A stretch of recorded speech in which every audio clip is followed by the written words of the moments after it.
конфеты. Дорогие мои подписчики, просто Сергей еще не знает, но вот только мы сели, заказали лимонад, и тут началась большая уборка.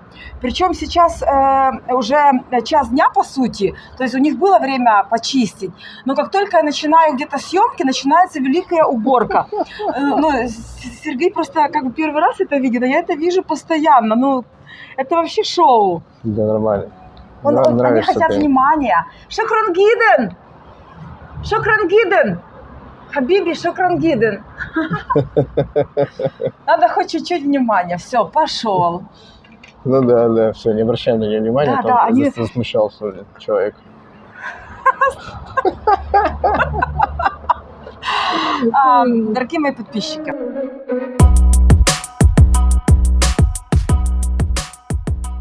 Дорогие мои подписчики, сегодня я с очаровательным...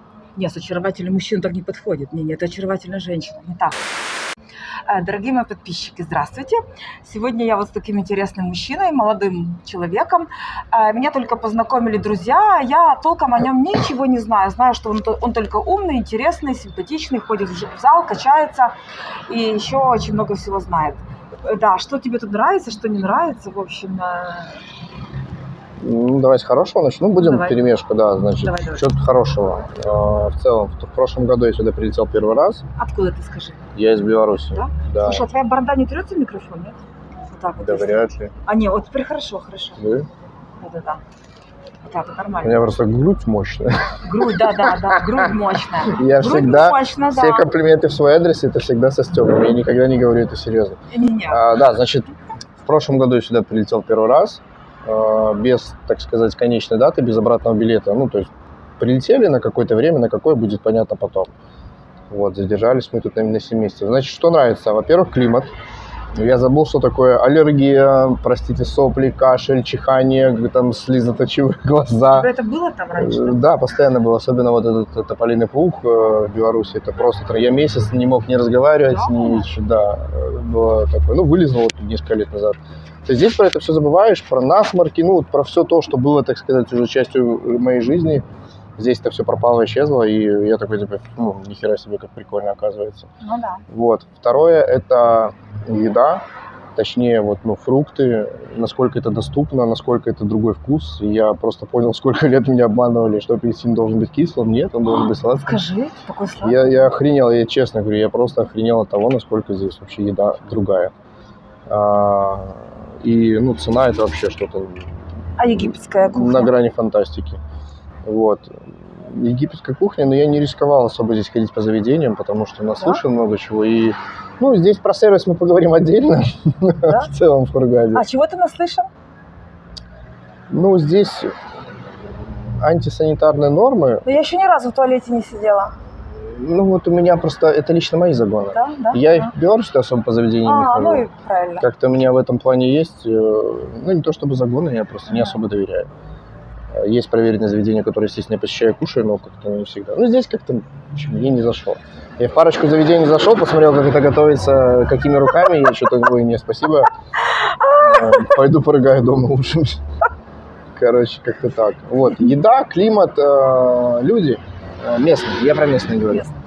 Мы сейчас не касаемся людей, которые занимаются розничной торговлей, да, там, либо оптовой торговлей, какой-то прочей. Это просто люди, меня прикольнуло, что я там жил возле Diamond Resort, кто знает, да, где это, как этот пляж там самый дорогой рядом, как он называется? Dream Beach? Да, вот. Махмея? Да, Dream Beach, по-моему, называется. Вот, ну, в этом районе, короче, жил. И там же ходишь, здесь прикольный вайб идет именно у местных мужчин.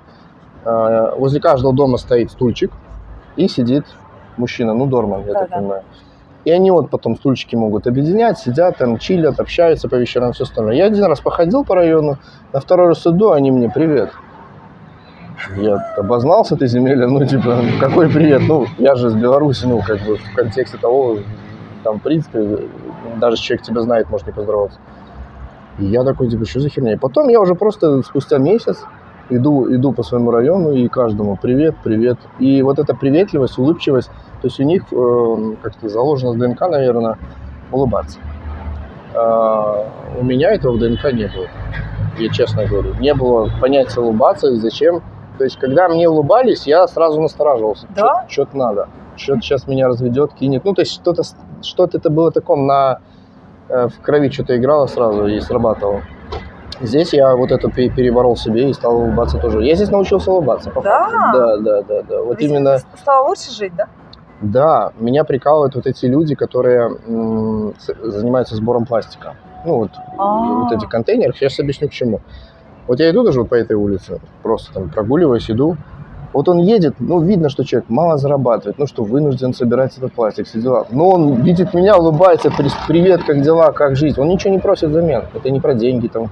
Супер. Я просто ему вот я смотрю, думаю, ну, блин, ну как так-то? Ну, Ты же меня не классно, знаешь. скажи, да? Да, вот эта история, что чтобы поздороваться, спросить, как дела, пожелать хорошего дня, ты не обязан знать человека. Вот это меня удивило. И я до сих пор вот уже там прилетел опять, и я просто хожу. Мне вот этого очень не хватало. Я там прилетел, у меня полгода не было. Я захожу в тренажерку, а там тренер, да, которого я там все время видел, он как обрадовался, он ко мне подошел, как дела, там мой друг, все дела, ну, там я понятно, у меня английский на уровне -5, но в целом, как бы, я понимаю, что там захожу в аптеку, тоже женщина меня видела, она как обрадовалась, там и все остальное, как дела и все остальное. Да, я понимаю, тут есть некие коммерческие отношения, но в целом просто вот эта приветливость, отзывчивость какая-то. Простой пример. Я, ну, тоже, это, наверное, был первый поход на Шератон, и что-то мне там надо было какой-то магазин найти, а он... Ну, здесь же Google карты, это вообще, ну, типа, бессмыслица. Я пошел, мне что-то нужно... Я какую-то лабораторию мне надо было найти, да. И вывесок тоже здесь не всегда есть. И сидят, ну, вот это там 6 этих мужиков, что-то они там, кальян, все дела на улице. Естественно, очково подходить, ну, потому что бородатые мужики что-то, ну, естественно, нахер пошлют. Я такой, ну, окей, подойду, там, показываю на карте, там, вывеску, название, говорю, где это? Он что-то, хоп, взял телефон, и думаю, ну, все, пока телефон, сейчас, наверное, ну это же белорусское мышление. И, получается, он берет телефон, смотрит, показывает второму, то третьему, то четвертому. Он говорит, пошли со мной, заводит меня в бар соседний, зовет бармена, тут показывает, где это. Он говорит, подожди, сейчас какого-то официанта зовет. Официант ведет меня за руку через, там, не знаю, метров 100, он говорит, вот сюда тебе. Ну вот как это назвать, да? Я просто стою, меня чуть слезы не наворачивают, я такой, блин, спасибо, брат, я уже понял, почему вот это не делают, там, да, руку к сердцу прикладывают. Он, да, ну, проблем, давай, типа, все, и пошел. Видишь, ну, у них есть такой, да. Но тем более мы же гости в их стране, понимаешь? Они же, ну, как бы, тем более такие гости, как бы, вот. Я 5 лет прославляю их страну, чтобы, вот, допустим, меня не угостить чем-то, допустим, да? Ну, так же и ты что-то, вот, да, я чуть-чуть поухажу за тобой. Да. У нас минутка перерыва чуть-чуть. Кстати, Сереж, тебе нравится мой свитер? Это я сама связала. Ты слышал? Да. Мои дорогие подписчики, я сегодня в новом свитере, специально, чтобы вот порадовать вас. Вы можете приобрести, да.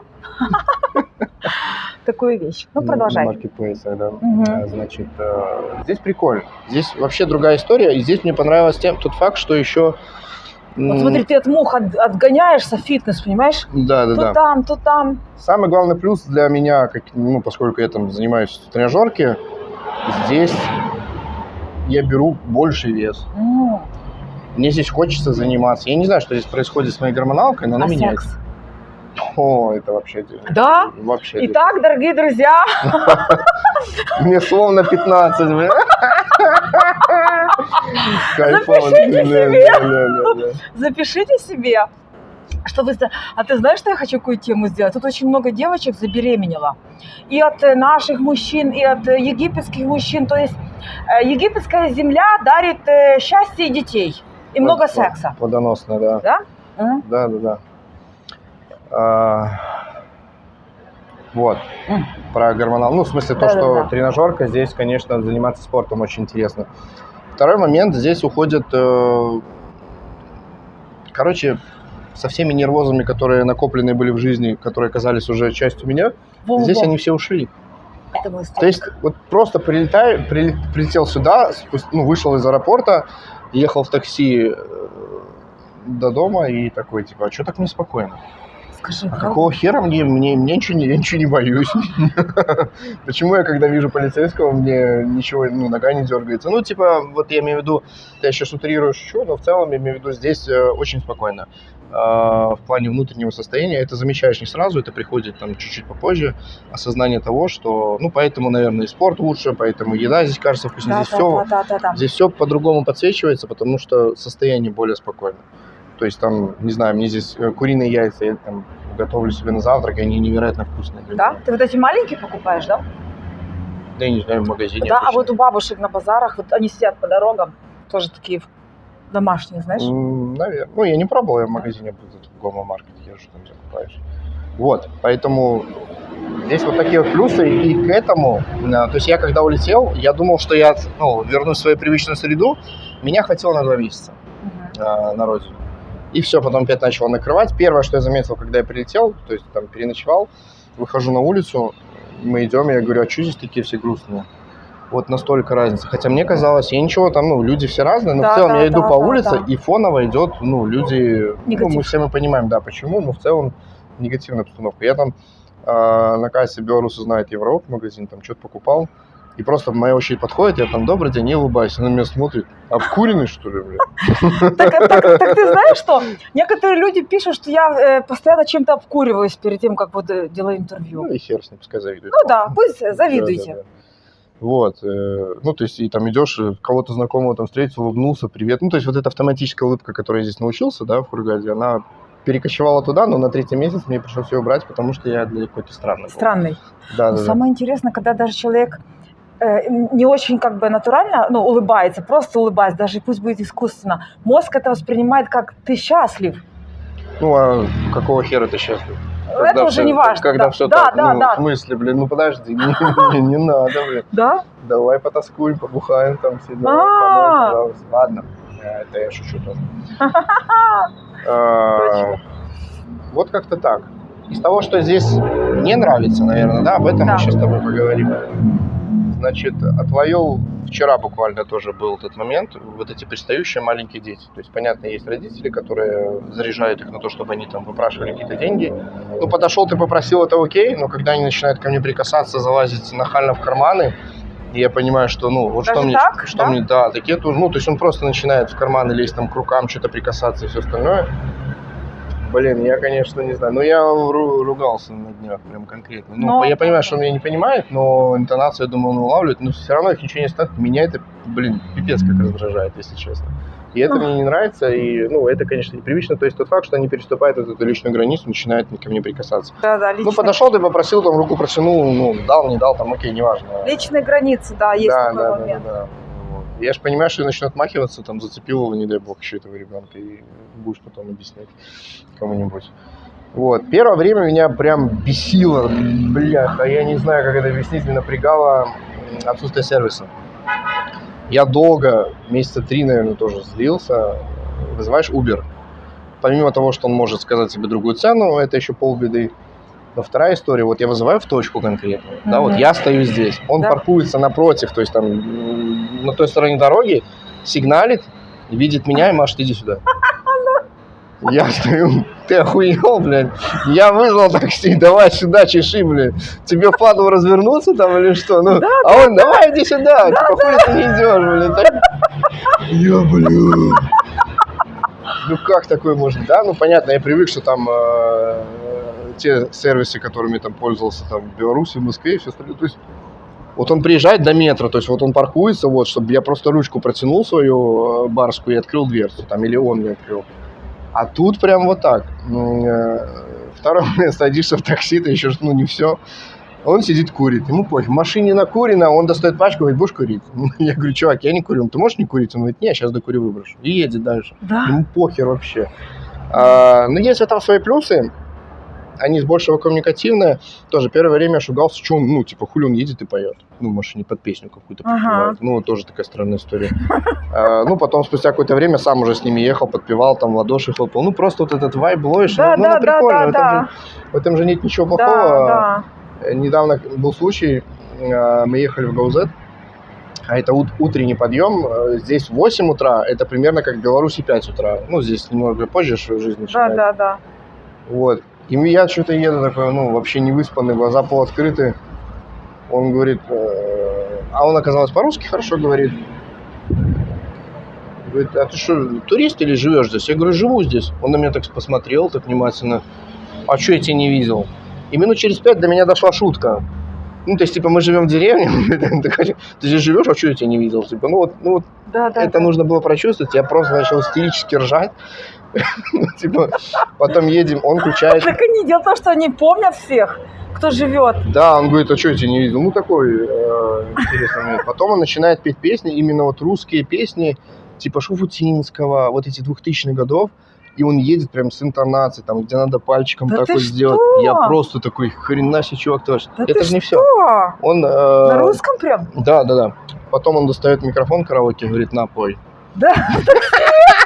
Такси? Да, и я такой, я не стал спрашивать, платная эта услуга или нет, но реально микрофон караоке, вот это все, то есть он на, пой, я сейчас подключу к Да этому. ты что, видишь? Ну, я просто...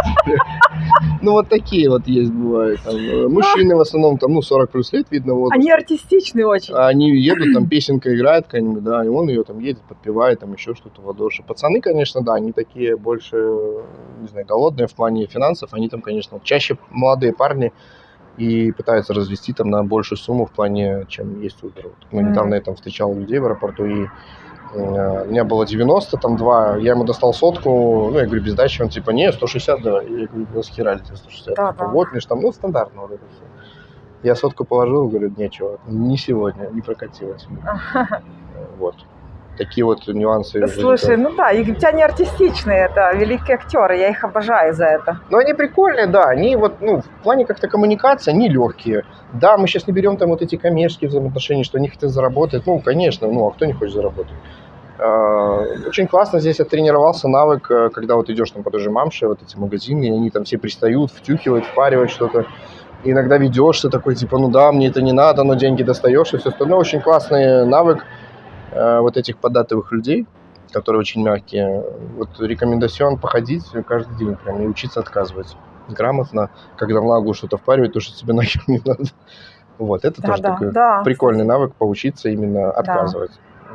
Хорошо внутреннюю твердость прокачивать. Да. И харизму в том числе. Да, действительно. Они же очень круто подкатывают, там, о, nice тату, там, начинают, а где дело, сколько стоит. С комплиментов, правильно Да, очень. и ты такой, блин, ну, конечно, классно тату, ну, мне же сделали, там. Да. Или там, а откуда ты, как дела, там, ты, ну, Да, такой, да. ну, наверное, приветливый чувак. Ну, понятно, я сейчас уже знаю, что это я просто отворачиваюсь и говорю, не, говорю, чувак, не надо ничего, ну, ладно. Да. Не, у них очень правильные такие, как сказать, маркетинговые движения, да? Ну, они очень грамотно, причем они в магазинах, вот многим нужно поучиться приехать именно понаблюдать, как они это делают. Ты, когда заходишь к нему в магазин, просто как мы привыкли, братья-славяне, просто померить что-нибудь, да? Да, мы же никогда ничего не покупаем, мы просто меряем. Да. Это такая традиция. И заходишь, и он создает обстановку таким образом, что тебе неудобно не купить. То есть мне становится, стыдно, что я вот у него ничего не купил. Он так старался, он так хотел. Точно, да, ну, видишь, как... Угу. У них таланты, у них много талантов, просто не все таланты туда направляют, куда надо. Угу. А вкусно? Да, не, хорошо делает. То есть ты, получается, английский так еще не выучил, ну, тебе он не нужен, по сути, тогда? Но я здесь переборол барьер в том году, именно начать на нем говорить. Ну, то есть произносить некие фразы. Я не учил, не обучал. У меня в школе был испанский, в академии был немецкий. Естественно, я знаю ни тот, ни второй, ни третий. И, ну, то есть такие обычные фразы, там, привет, как дела, там, остановитесь здесь, там, и все остальное, сколько стоит. То есть я уже начинаю понимать цифры. Пришлось понимать по-английски. Ну, так, немного. Базово совсем. Ну, да. В чем тоже. Ну, многие по-русски говорят, кстати. Да, они, кстати, очень способны к языкам, они очень талантливые. Они языки так схватывают прям серьезно. Угу. Но как тебе тут наше комьюнити? Русскоговорящие? Да. А я не знаю никого практически здесь. Да? Да. Вот тоже из того, что я заметил в прошлом году, здесь нету какой-то коммуникации между людьми. какой-то приветливости. Я имею в виду между вот славянами. Я Нашими? да, я чуть не заметил, честно говоря. Как-то более такая закрытость. Не знаю, может, это я так видел, но в целом пока я не... Нет. Не ты так видишь, так есть. Да, нету вот этой коммуникации. Я думаю, по понятным причинам как-то люди немного разобщились. Да немного конкретно разобщились. Но вот так вот я наблюдала на протяжении 5 лет, что тут, вот знаешь, как-то много у людей гнева, ярости, ненависти друг к другу. Я не знаю, это, с чем это связано. Я знаю много людей, которых я ценю, люблю, уважаю, девочек там, вот, женщин. А вот так, чтобы взять в общем, то здесь, довольно такая тяжелая обстановка, то есть, может быть, потому что египетская земля очень сильная, и она уже раскрывает внутрянку. Вот я говорила уже об этом. Ну, здесь проявляется тот факт, кто ты есть на самом деле. Да, Здесь открываются некие... Здесь по факту, вот, если так задуматься, привычного досуга здесь, простыми словами, здесь делать нехер. Да, я имею в виду в привычном. Здесь нет кинотеатров, в которые ты можешь ходить, здесь нет театра обычного, который ты можешь там посетить. Здесь нет того привычного досуга, который там привык шляться по торговым центрам. Здесь этого нет. Да. И здесь ты вынужденно остаешься самим собой. Сам с собой, да? Да, наедине. И вынужденно приходится с собой знакомиться и общаться заново. Да. Открываются какие-то таланты, открываются какие-то желания. Здесь очень классно вот эти потеряшки. Я потерял себя и тому подобное. Вот эта вся херобора, которая пропитана интернетом. Здесь найти очень легко и быстро при желании. И вот это отсутствие комьюнити, оно, кстати, очень даже и помогает этому. Ты даже рассказывал, что ты уезжал там на день подальше от интернета, от людей. Да, я делал такой ретрит для себя на сутки. Я уезжал без телефона, без внешних источников информации. То есть я сутки ни с кем не разговаривал. И не читал книги, не смотрел телевидение, не пользовался телефоном. То есть никаких внешних источников информации вообще. У меня только там, условно говоря, дом, еда, там, да, мое жилье, в котором я находился сутки, и все, больше ничего. Вот. Я переживал больше, что я не выдержу без телефона. И стандартные страхи, что без меня что-то рухнет, короче. Риторический вопрос, да. Сколько было пропущенных, когда я включил телефон через сутки? 0. Никто не звонил, все нормально. Все выжили, никто не умер, все ничего не рухнуло. Вот, поэтому ретриты очень полезны. В том контексте, опять же, находишься наедине с собой. Невозможно заглушить свое внутреннее состояние, невозможно заглушить свои какие-то мысли. Это все открыто, это все обнажено, и ты вынужден с ними остаться и скоммуницировать. И здесь вопрос заключается в том, либо они тебя, либо ты их. И вот такой момент очень достаточно интересный. Страшного ничего нету, никто с ума не сойдет и не застрелится, я думаю, в течение суток. Но в целом очень полезно. Хороший такой. Кстати, тоже так хочу. Вот самое главное, что с кем я об этом на эту тему бы не разговаривал, многие хотят, но хер кто сделал.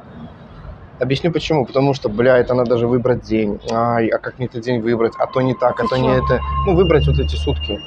Это самое для людей... В отель не пойдет, потому что там люди, да? Что? В отель не пойдет, потому что нет, там такая разница. Просто, не общаться. Не общаться ни с кем, да. На людей-то смотреть можно, но общаться ни с кем нельзя. Да, я так не выдержу, наверное. Да.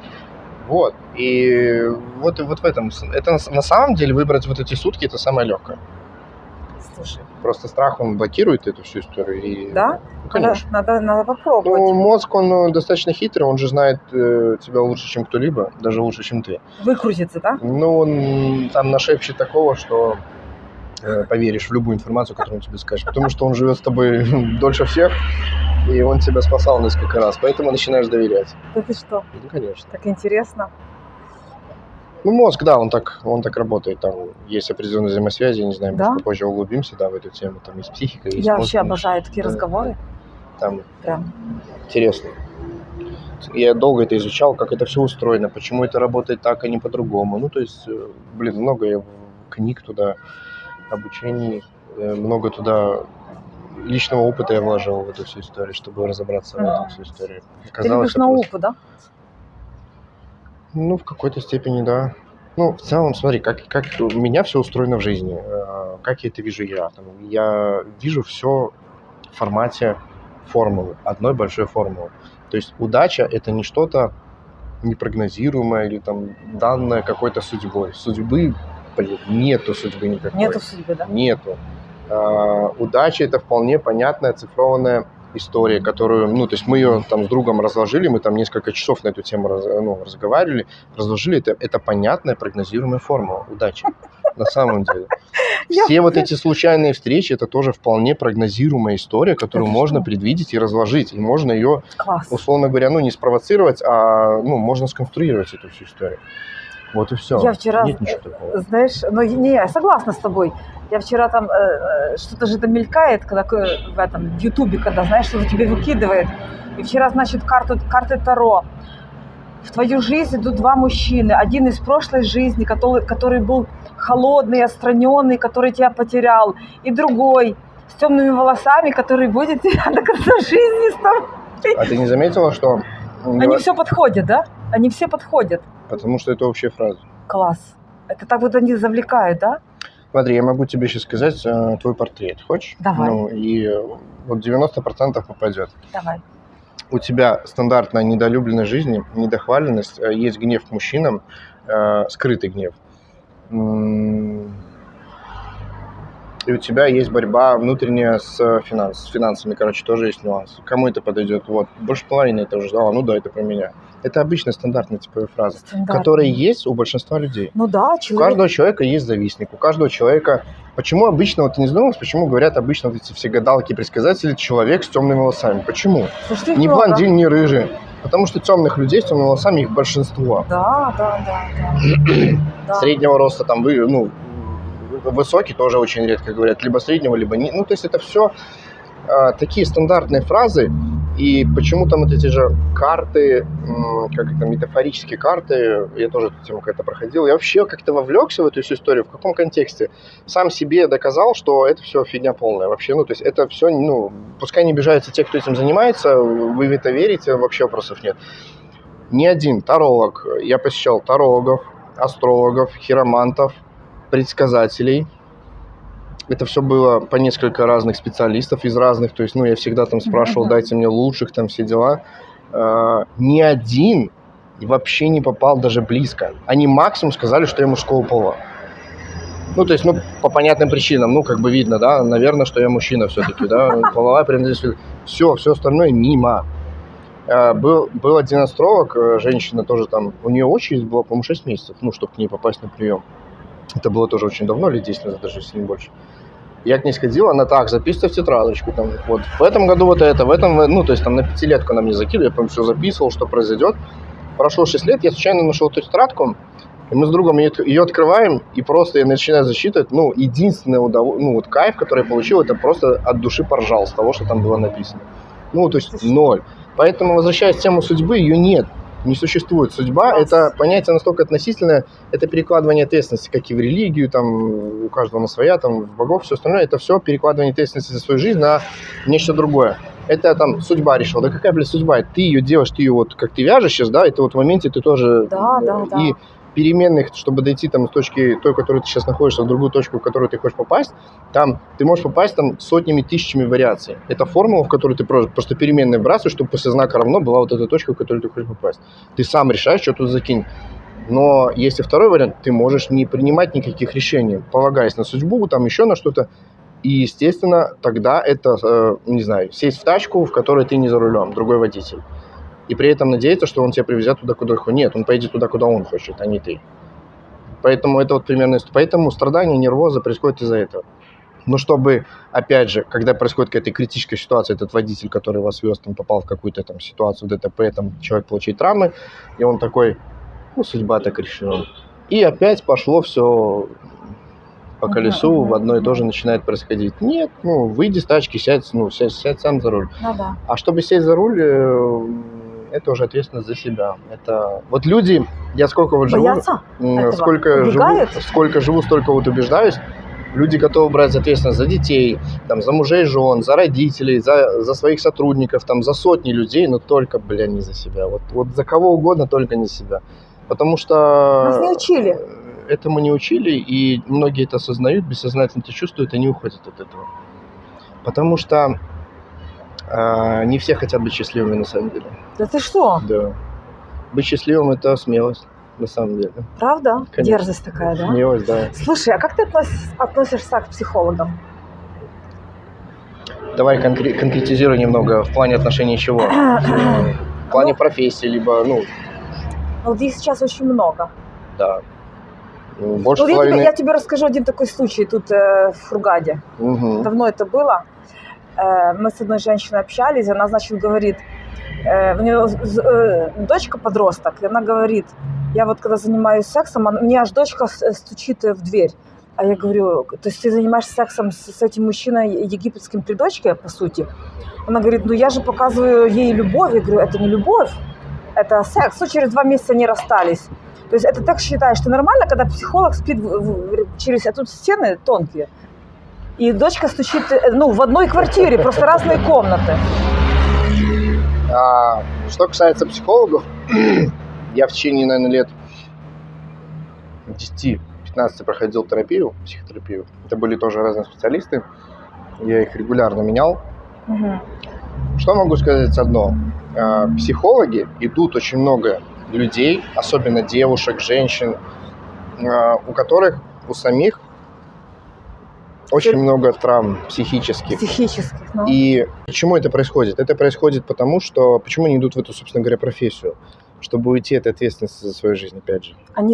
Они себе создают иллюзию того, вместо того, чтобы пойти это начать над этим работать, лечить, разбираться, просто пойти в этот страх. Это смелость, опять же. Это, я понимаю, потому что я сам был много лет трусом. И, это невероятно нужно пройти в это.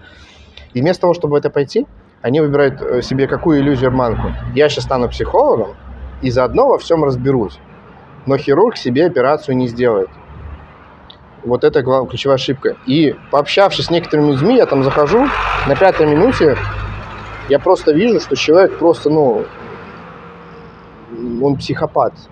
Там столько травм, всего остального, и я такой, чему ты меня научишь? А принимая те или иные знания от любого человека, я буду бессознательно принимать и все остальное. Это кажется мне вообще. Почему коуча себе, коуча, так ненавижу это слово, почему человека, у которого ты хочешь обучаться,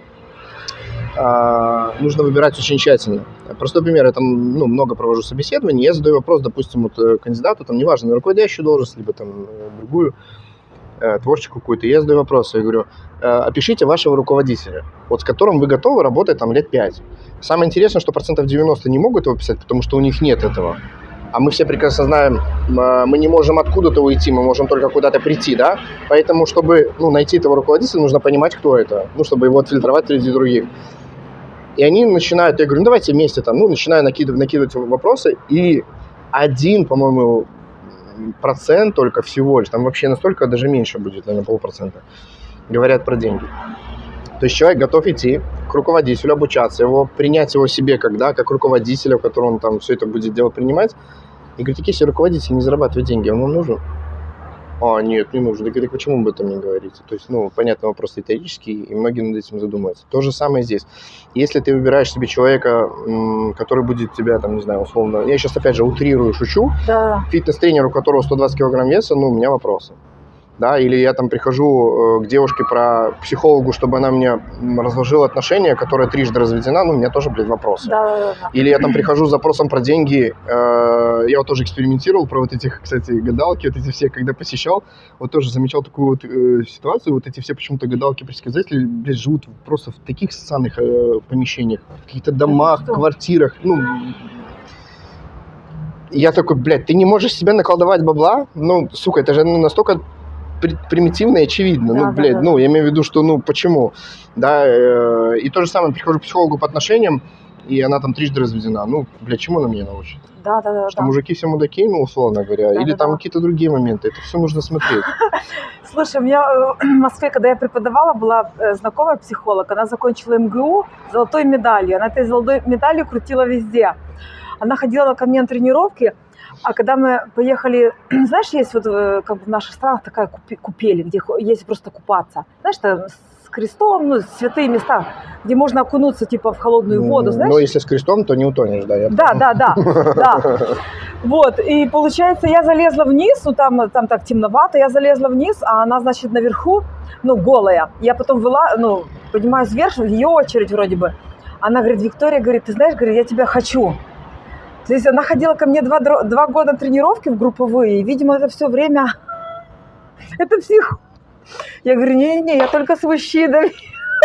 Бля, взяла, обломала девушки, да? Я сексуальную фантазию. Так, а еще хорошо, что я это не рассказала в фитнес-клубе, где я работала. Видишь, какая я. Ну, то есть, понимаешь? Ну, вот... в плане ориентации тут дело добровольное, как говорится, все да? меняется. Так не, она жила с мужиком, а дочка была наркоманка, муж там какой-то, какой-то жуткий подкаблучник, ну, жуткий, не, потому что, ну, норма есть норма, но я имею в виду, что, вот, ну, вот так вот. А ты знаешь, я только вот одну в Москве знала мастера, психотерапевт, но она такого уровня серьезного, у нее запись на 3 месяца вперед, ты знаешь, Сереж, она такая прям, знаешь, милая, проработанная. Я с ней пыталась поссориться.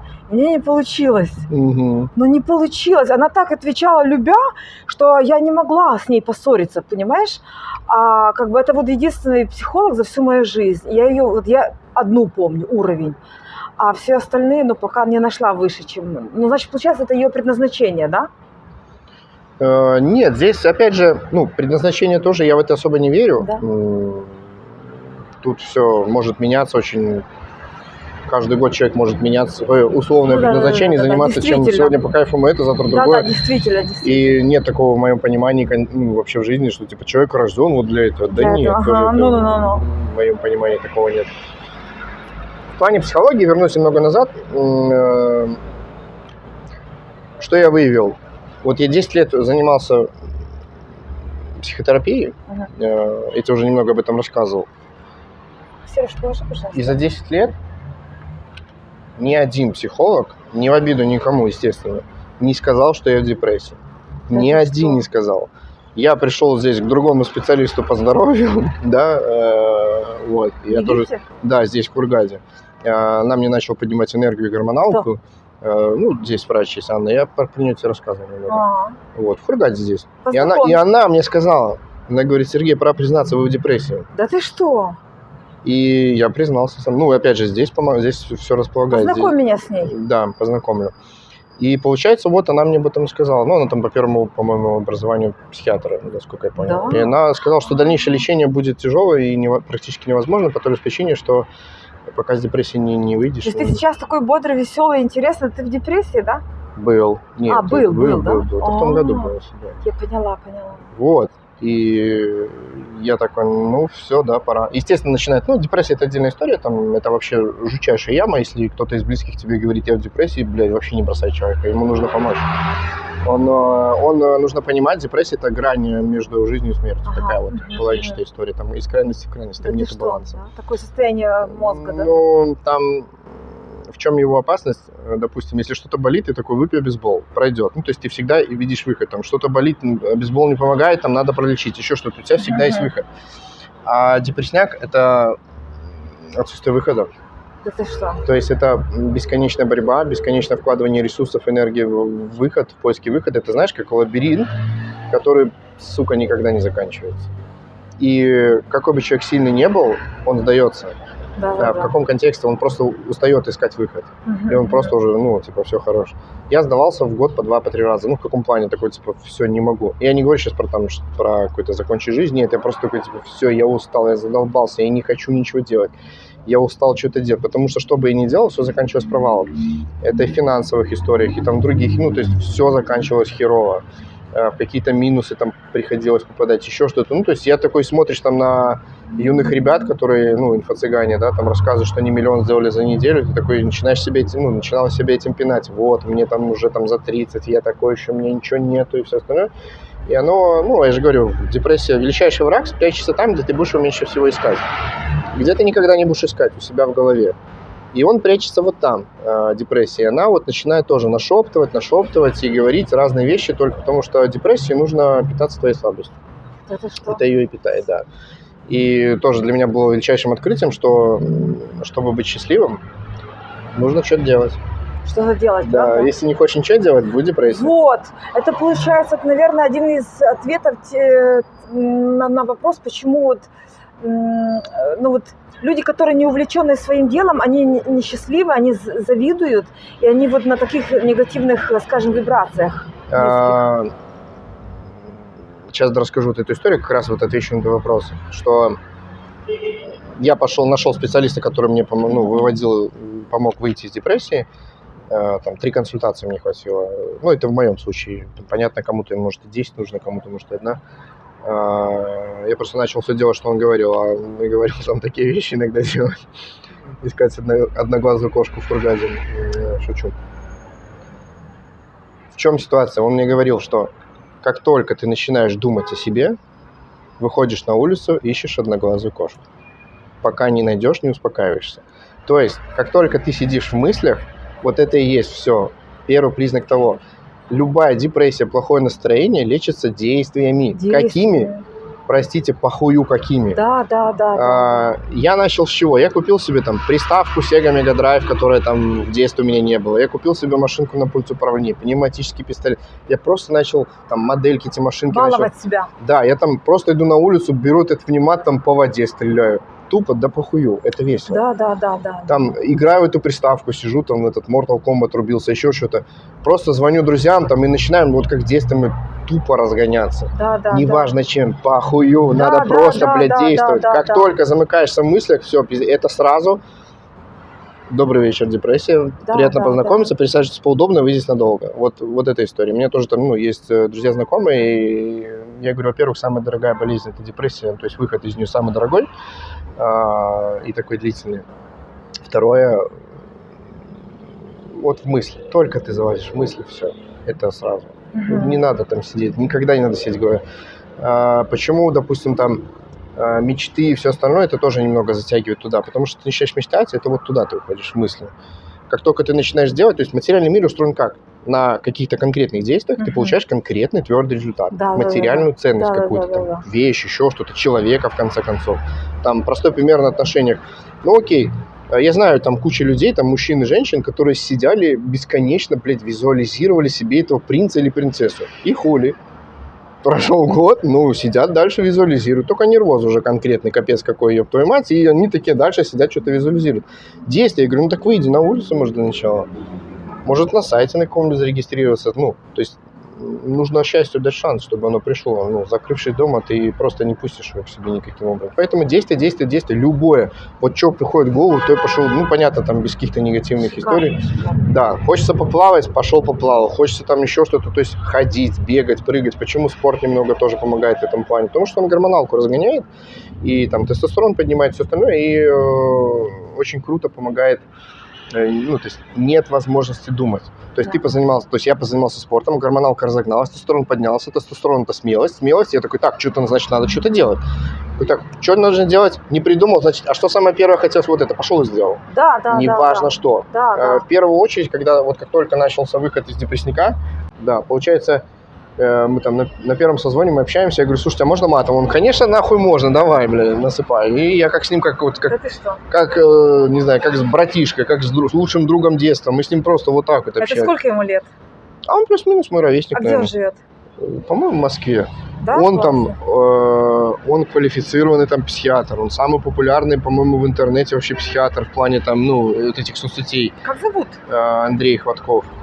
Он написал там несколько книг. Вот во время консультации я ни разу не ощутил себя глупым. В каком плане? Очень многие там специалисты, неважно какой отрасли, они напихивают очень много различных терминов специализированных. Что ты улетаешь? Они хотят, почему они так делают? Они хотят проявить свою некую экспертность, показать, смотри, сколько я терминов знаю. Это не всегда про глупость, конечно же. То есть просто человек может так привык выражаться и все остальное. Но перед вами сидит человек, который ни хера не понимает, он ощущает себя глупым. Он не хочет себя, любой человек не хочет себя ощущать вот так. И он идет, это же логично. Ни одного термина. Я все понял, я наконец-таки он меня научил материться, точнее, убрал эти барьеры. Я 15 лет не матерился вообще, в принципе.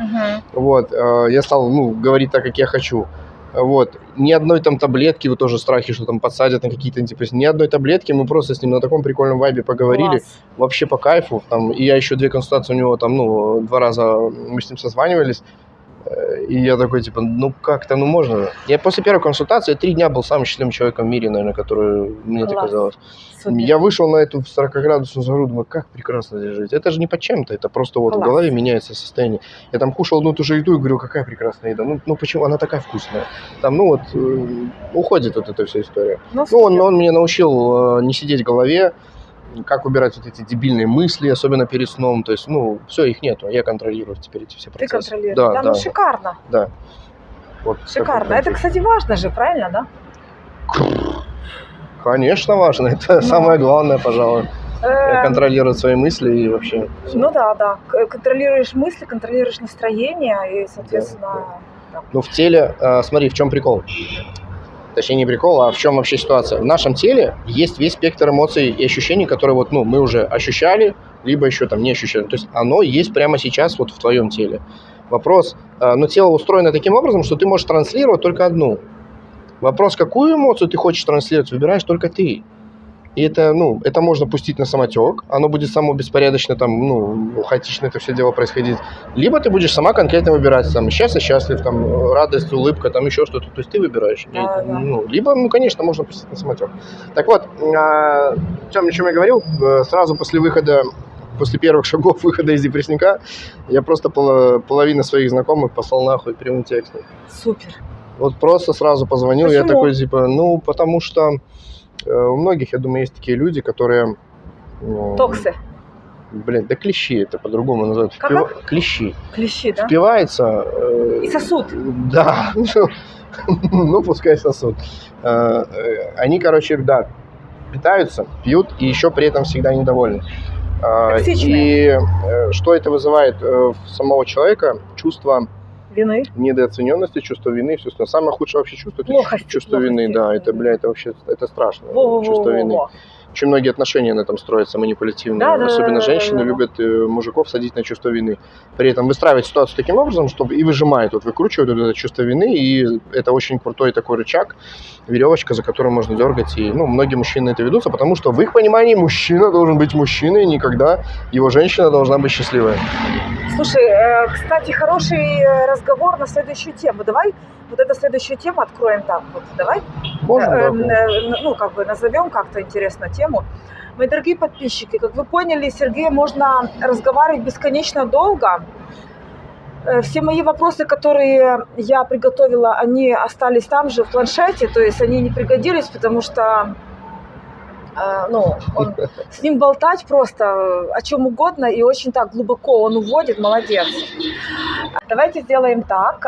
Вы напишите вопросы, которые хотели бы задать Сергею, и мы с ним встретимся буквально через недельку, несколько дней снова, и ответим, и что-то еще расскажет, потому что он уже наговорил час.